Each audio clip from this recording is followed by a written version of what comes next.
이렇게 지칠 때, 이렇게 더워서 참 지칠 때, 우리의 마음이 지칠 때, 우리의 생각이 지칠 때, 우리가 퍼지지 않도록, 우리가 고꾸라지지 않도록, 우리가 주저앉지 않도록 공급하는 것, 우리의 몸에, 우리의 마음에 공급하는 것에 대하여 신경을 잘 써야 합니다. 또 그와 같이 중요한 것이 공급하는 것뿐만이 아니라 그 공급됨이 그저 휘 흩어질 것으로, 정말 구멍이 나서 휘 사라질 것으로 빠져나가지 않도록 보존하는 것도 참 중요한 것입니다. 여러분, 우리는 잘 충전되어야 하고 잘 방전되지 않도록 해야 합니다. 너무나 당연한 얘기지만, 너무나 당연한 얘기임에도 불구하고 우리는 살다 보면 이것을 잘 하지 못할 때가 많이 있습니다.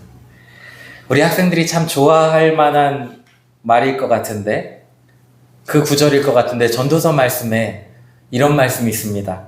전도서 12장 12절에서 13절에 내 아들아, 또 이것들로부터 경계를 받으라.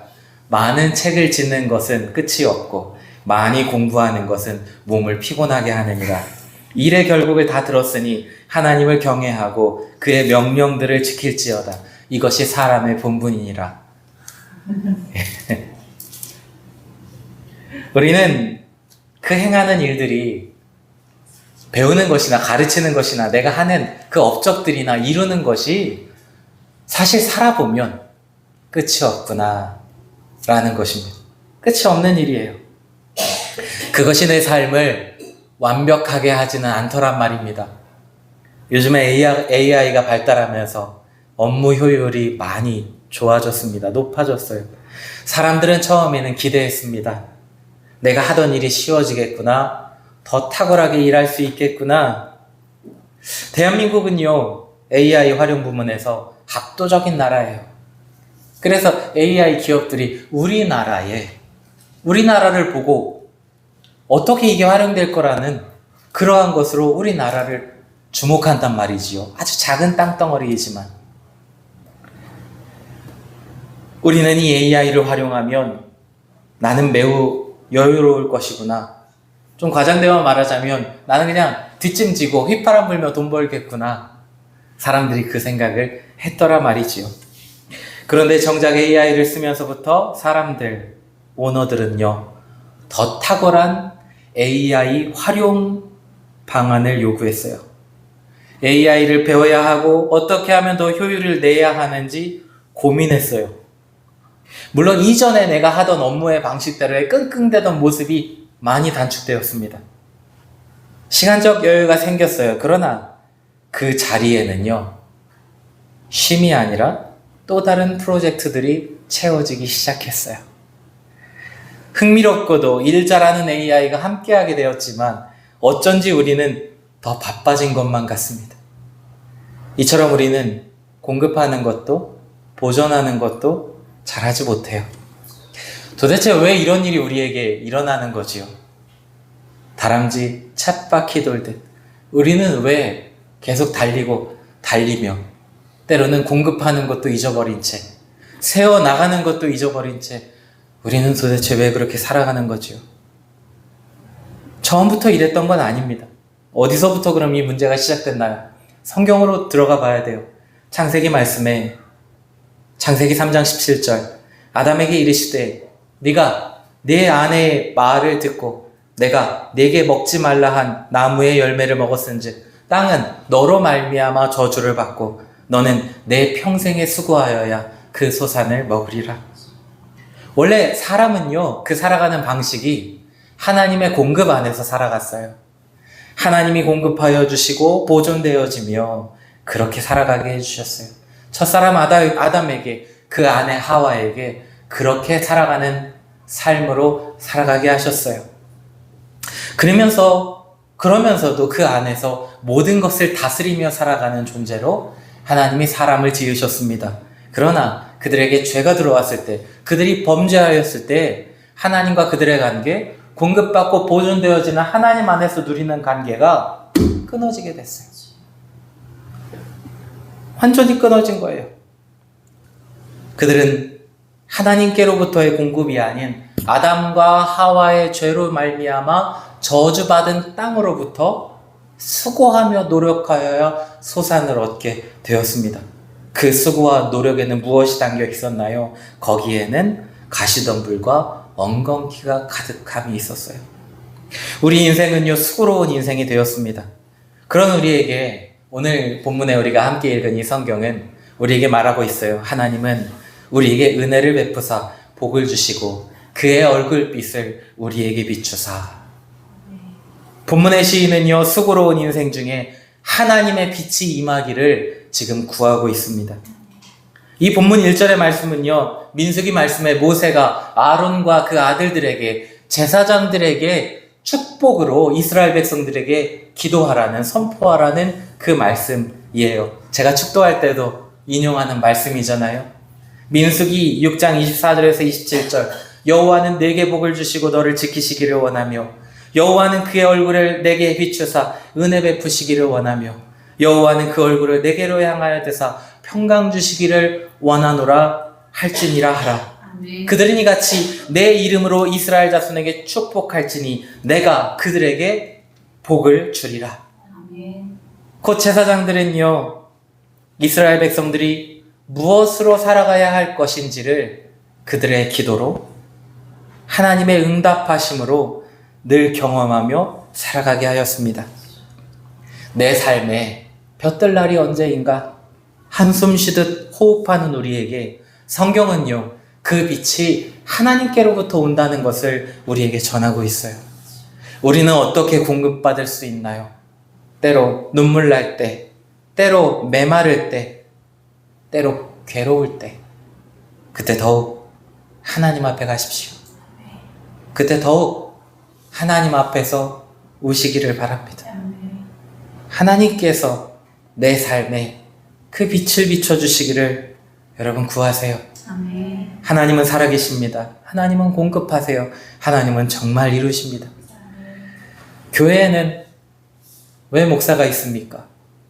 저는 왜 서은교회에 있는 겁니까? 오늘도 제가 기도하는 것은 뭐지요? 날마다 제가 기도하는 건 뭐지요?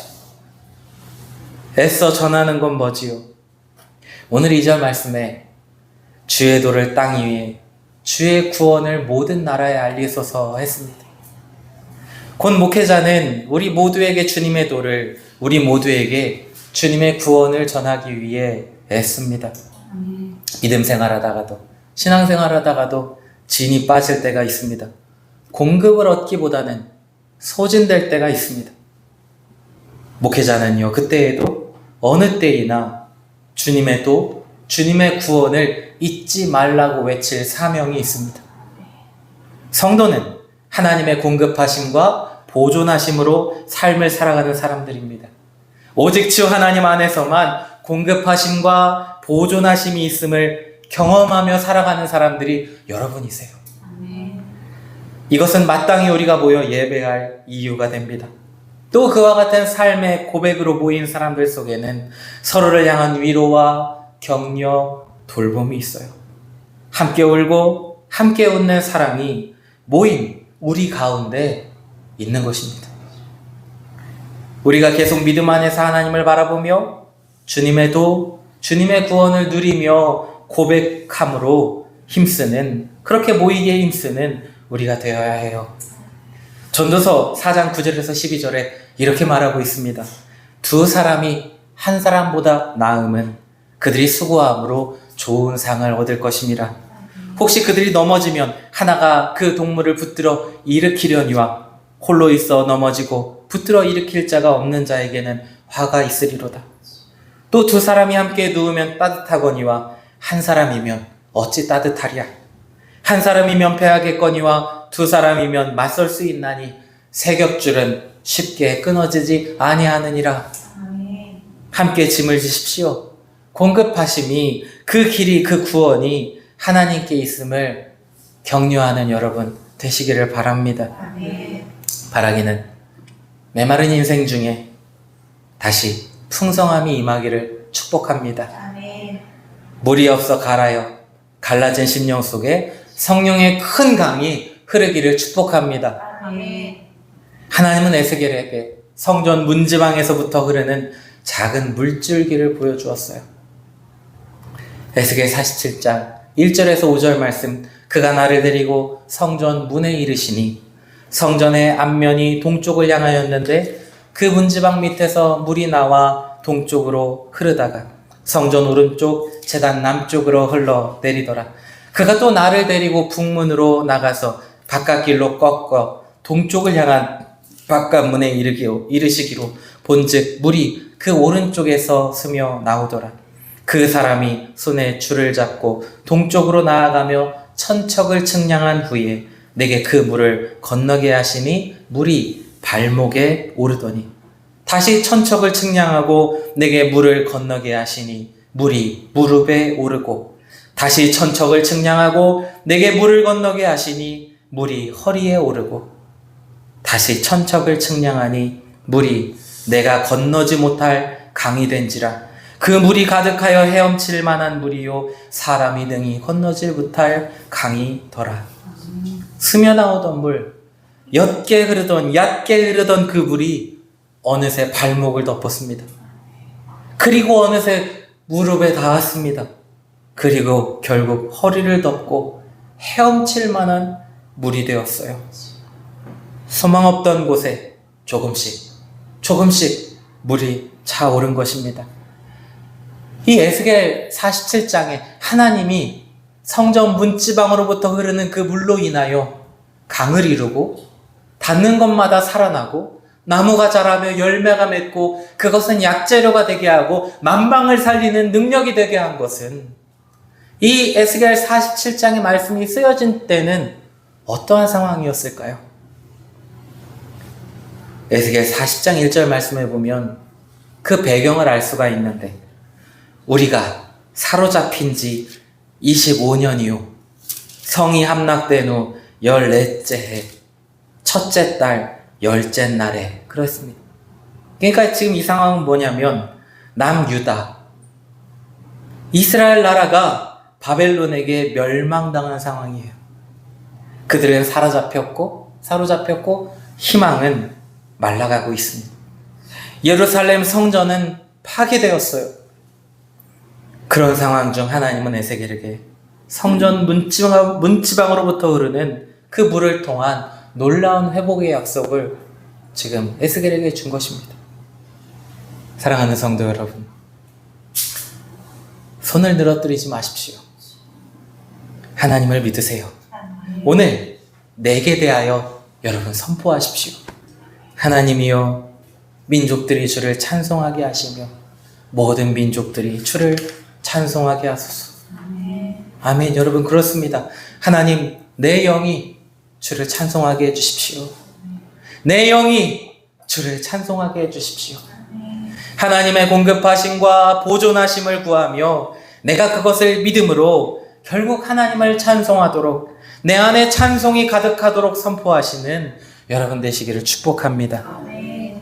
또 이와 같은 찬송이 성도들로부터 오늘 세상에 넘치기를 축원합니다.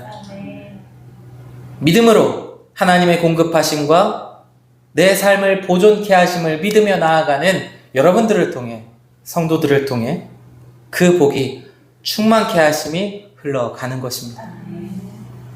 온 세상이 죄로 인해 말할 수 없는 홍수로 멸망을 당했습니다. 그런 다음 하나님이 그때에 노아를 건지셔서 방주에 구원하시고 그 세 아들 셈과 함과 야벳이라는 세 아들을 통해 다시 이 땅에 인류가 사람이 번성하게 하셨어요. 그때 노아의 세 아들에 대한 말씀이 나오는데 창세기 9장 27절에 이와 같은 말씀을 전하고 있습니다. 하나님이 야벳을 창대하게 하사 셈의 장막에 거하게 하시고 가나안은 그의 종이 되게 하시기를 원하노라 하였더라. 하나님은요, 노아의 막내되는 야벳이요, 누구의 장막 안에 거하냐면 셈의 장막에 거한다 그랬습니다. 여러분, 이 셈은요, 장자예요. 그는 축복의 아들이에요. 그는 하나님의 언약을 이어갈 자고, 그는 참 감람나무와도 같은 견실한 자예요. 야벳은요, 막내 아들입니다. 이방인과 같아요. 세상과 짝하였으며 세상 자랑을 취하여 나아가던 자와 같아요. 그런데 하나님이요, 야벳에 대하여 복 주시는 게 뭐예요? 야벳은 셈의 장막에 거할 거야 라는 것입니다. 셈의 장막에서 하나님의 꼴을 먹으며 거기서 누리며 살아갈 거야 라는 거죠. 귀하신 성도 여러분, 그처럼 하나님은 여러분을요, 셈의 장막 되게 하십니다. 많은 이들이 여러분들을 통해 여러분의 장막에 거하며 그 복을 누리게 하시는 것입니다. 하나님은 그것을 기뻐하세요. 이 모든 것이 하나님이 하시는 일입니다. 이 모든 것이 하나님으로부터 공급되고 보존케 하신 은혜예요. 하나님의 공급해 주심을 받아 우리는 살아가야 합니다. 하나님의 보존케 하심 안에 여러분 있어야 돼요. 6절 7절 말씀에 이것을 확실히 증언하기는 땅이 그의 소산을 내어 주었으니 하나님 곧 우리 하나님이 우리에게 복을 주시리로다. 땅이 그의 소산을 내어 줌도 하나님께 있습니다. 하나님이 우리에게 복을 주시리니 그랬습니다. 하나님이 우리에게 주신 것이라 라고 말씀하고 있어요. 여러분에겐 소산이 있습니까? 여러분은 한평생 살아가면서 소산을 누리며 살아갑니까? 하나님이 복을 주시리니 그랬습니다. 그 소산을 주심이 하나님께 있어요. 여러분은 그 소산을 입으로 먹고 배로 넣으며 그 양분을 얻어 세상을 살아가고 있습니까? 때로 어떤 사람들은 소산을 거뒀음에도 불구하고 그 소산이 나의 우상된 사람들이 얼마나 많은지 모릅니다. 그 소산을 먹고 누리기까지 살아가는 것이 아니라 어느 순간 사라져버리고 어느 순간 손에서 놓아져버리고 어느 순간 바람에 휘 풀어든 것처럼 풀어 날아간 것처럼 누리지 못하는 이들도 많이 있습니다. 때로는 그 소산 때문에 전전긍긍하며 잠을 이루지 못하는 이들도 있습니다. 그런데 성경은 우리에게 말씀하고 있어요. 그 소산이 하나님이 주신 복이라는 것입니다. 그 소산을 누리게 하는 것이 하나님의 은혜라는 거지요. 하나님의 은혜 안에서 소산이 있게 하시고 누리게 하시고 경험케 하시고 전하게 하는 것이 하나님의 은혜라는 것입니다. 그러므로 여러분 마땅히 필히 하나님만 바라보십시오. 하나님만 경외하시고 하나님께만 나아가는 여러분 되시기를 바랍니다. 저는 요 근래 제가 무엇을 할 수 있는가, 무엇을 해야 하는가 고민하고 있어요. 물론 지금도 앞으로도 저는 끊임없이 그 고민 할 것입니다. 그 고민 중에 하나님이 답으로 분명히 오늘의 이 말씀을 주셨음을 믿습니다. 사랑하는 성도 여러분, 인생 중 메마름을 너무 덥고 지치고 진이 빠지는 것만 같은 일을 우리는 경험합니다. 우리에게는 공급이 필요해요. 그 공급함이 보존되어야 합니다. 어디로 가야 하지요? 하나님이 우리에게 주신다 하십니다. 함께 하나님을 바라보기를 여러분 소망합니다. 함께 기도하며 함께 울며 함께 기뻐하며 그의 공급하심을 경험하고 나누며 찬송하기를 원합니다. 아멘. 하나님은 하실 수 있습니다. 하나님은 우리에게 그 복을 주시기를 원하세요. 하나님이 우리에게 이루심을 기뻐하며 함께 찬양케 하실 매일매일을 기대합니다. 우리에게 공급하시고 힘주시며 보존하시고 강건케 하실 우리 하나님을 찬양합니다.